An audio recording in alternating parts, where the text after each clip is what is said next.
na si Pinyong da sa inyong silingan? Dugay-dugay naman na diha. Panagsara na siya magsuroy-suroy o karon pa man kunin siya kita. Magawa sila malibang. Unya api pa ulitaw pa na siya. Ulitaw pa na. Hala no? Mga tawa sa ta.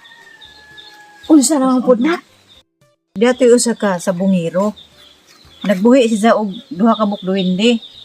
Nagplano siya nga mamuwang karong adlaw. Karon ijang adad-on ang duha ka bukduwindi. Karon usa ka badji nga duwindi ijang isod sa ijang bulsa, pikas bulsa. Nga ang usa kalaki diri apos pikas.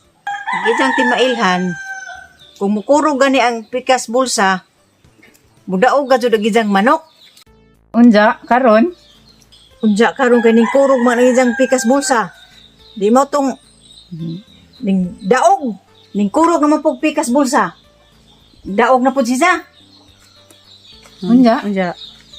Di ning pusta na pug balik. Ning kurog na pug utro. Daog na pud. Unsa? Di hurot agi sahang kwarta og pusta kay syempre niingo malagi nga mukurog budaog. Di karon gihurot agi sahang kwarta og shoot. Di pagtan-aw si sahang isang pikas bulsa kay nagsige naman uyog-uyog. Kurog. Oh, ni kurog na makaajo. Karon kay nagdaog naman, nagsige pa manghapong kurog. Karon paglili ni dyan sa pikas bulsa kay pagtan-aw ni dyan ang laki nga duwende ning tapon man di ay diris badji nga duwende. Bantog ra kay nagsige kurog-kurog, nag-upahay naman mga limbarok.